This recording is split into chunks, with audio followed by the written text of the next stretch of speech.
தாயின் போராட்டம் வென்றது. நீதி தேவதை உயிர் போடியிருக்கிறாள்.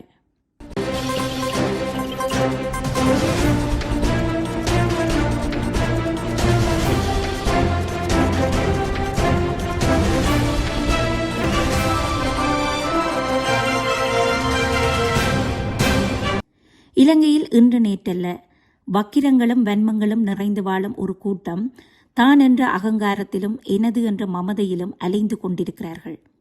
அவர்களின் நிழல் உலகில் அவர்களின் சிந்தனை செயற்பாடு அத்தனையும் செயல் வடிவம் பெற வேண்டுமானால் யாரையாவது எந்த நிலைக்கும் கொண்டு போயென்றாலும் சாதிக்க வேண்டுமென்று பின்விளைவை யோசிக்காது பயணிப்பர். கடைசியாக விளைவு விபரீதமாகும் பொழுது செயல் வடிவம் கைமீறி சென்றுவிடும்.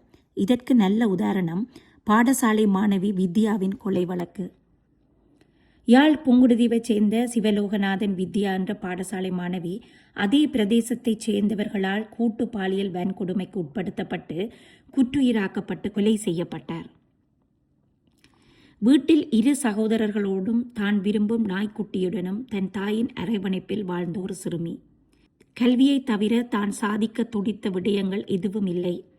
நான் படித்த வேளையில் பதவி நிலை அந்தஸ்தில் இருக்க வேண்டுமென ஆசைப்பட்டவரை 7 கயவர்கள் கூட்டு பாலியலுக்கு உட்படுத்தி கொலை செய்துவிட்டு தப்பி போனவர்களை தடுமாற வைத்து கைது செய்தது போலீஸ். போலீசாரின் கைது, அதன்பின் துரிதப்படுத்தப்பட்ட வழக்கு, அதன்பின் யாழ்ப்பாணம் மேல் நீதிமன்றத்தில் 3 அடங்கிய மேல் நீதிமன்ற நீதிபதிகள் குழாம் ட்ரையல் அட்பார் முறையில் 2017ஆம் ஆண்டு இவர்கள் 7 பேருக்கும் மரண தண்டனை விதித்தது. நீண்ட நாட்களுக்கு பின் யாழ் நீதிமன்றில் பலத்த பாதுகாப்புடன் இந்த தீர்ப்பு அறிவிக்கப்பட்டது. அத்துடன் குற்றவாளிகளுக்கு விசேட பாதுகாப்பு வழங்கிய வழக்கும் இதுதான். இந்த தண்டனையிலிருந்து தங்களை விடுவிக்குமாறு கோரி குற்றவாளிகளான 7 உயர் நீதிமன்றத்தில் இந்த மனு மேன்முறையீட்டுக்கு தாக்கல் செய்யப்பட்டது. இந்த மேன்முறையீட்டு விசாரணைகள் இடம்பெற்றுக் கொண்டிருந்த காலப்பகுதியில் குற்றவாளி ஒருவர் உயிரிழந்துள்ளார். ஏனைய 6 மேன்முறையீட்டு வழக்கு நேற்று புதன்கிழமை நடைபெற்றது. இந்த வழக்கில் மகாலிங்கம் சசிகுமார் என்ற சுவிஸ்குமார், கஜன் என்ற கஜேந்திரன், வசந்தன் மற்றும் விஜயகுமார் ஆகிய 4 விதிக்கப்பட்ட மரண தண்டனையை உயர் நீதிமன்றம் மீண்டும் உறுதிப்படுத்தியது. தங்களை வழக்கிலிருந்து விடுவிக்குமாறு குற்றவாளிகள் தாக்கல் செய்திருந்த மேன்முறையீடை விசாரித்த பிரதம நீதியரசர் பிரீத்தி பத்மன் சூரசேன தலைமையிலான 5 அடங்கிய உயர் நீதிமன்ற நீதிபதிகள் குழாம் இந்த தீர்ப்பை மீண்டும் உறுதிப்படுத்தியது. மேலும் 2 குற்றவாளிகளின் தண்டனையை ரத்து செய்யவும் நீதிமன்றம் உத்தரவிட்டது. இந்த உத்தரவு அறிவிக்கப்பட்ட பொழுது மரண தண்டனை விதிக்கப்பட்டிருந்த குற்றவாளிகள் 3 ஜூம் தொழில்நுட்பம் ஊடாக நீதிமன்றில் முன்னிலைப்படுத்தப்பட்டனர். கடந்த மாதம் இந்த 6 குற்றவாளிகளில் ஒருவர் சிறைச்சாலை வைத்தியசாலையில் நோயாளர்களை பார்வையிட வந்த பெண் வைத்தியர் ஒருவரை தகாத முறைக்கு உட்படுத்த முயற்சித்த நிலையில் பெண் வைத்தியர் சக தாதிய மற்றும் சிறை கைதிகளால் காப்பாற்றப்பட்டதுடன் மேற்படி குற்றவாளி சிறை காவலர்களால் இழுத்துச் செல்லப்பட்ட வழக்கும் நிலுவையில் இருக்கிறது. 11 வருடங்களாக தாம் செய்த குற்றத்துக்கு சாட்சியங்களோடு கைது செய்யப்பட்டு மரண தண்டனை பெற்று திருந்தாத ஒருவர் உயர் நீதிமன்ற அனுமதி கிடைத்து வெளியில் வந்தால் ஊரவர்களின் நிலை என்ன? அதேபோல் வித்யாவின் குடும்பத்தின் நிலை என்ன? வக்கிர எண்ணம் கொண்டவர்கள் சிறை கூண்டிற்கு பின்னாலும் திருந்தாவிட்டால் இவர்களின் மனோநிலை என்னவென்றே தெரியவில்லை. பொதுவாக நீதிமன்ற படியேறிவிட்டால் வழக்குகளுக்கு தவணை இடப்பட்டு கொண்டே போகிறது. நீதிமன்றம் இழுத்தடிக்கிறது. பாதிக்கப்பட்டவர்கள் பாதித்து கொண்டே இருக்கின்றனர். குற்றவாளி சுதந்திரமாக திரிகிறான் என்று நீதிமன்றத்தையும் நீதி தேவதையும் வஞ்சிக்கும் எமக்கு வித்யாவின் கொலை வழக்கு குற்றவாளிகளுக்கு மரண தண்டனையை உறுதிப்படுத்தியது ஒரு சிறந்த முன்னுதாரணம்.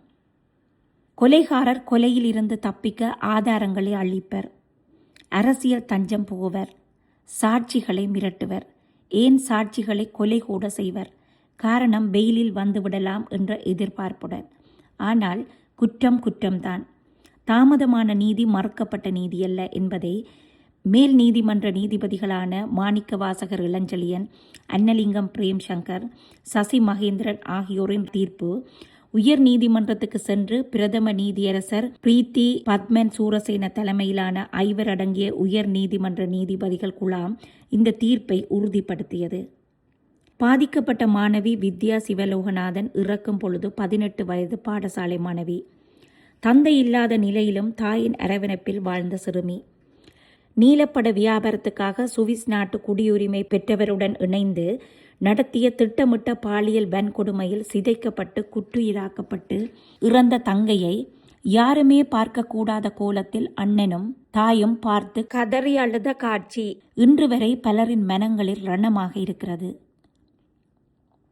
வித்யா ஆசையாக வளர்த்த நாய்தான் வித்யாவை குற்றுயிராக இருப்பதையும் அவள் அணிந்திருந்த சப்பாத்தையும் கவ்வி வந்து அடையாளம் காட்டியது.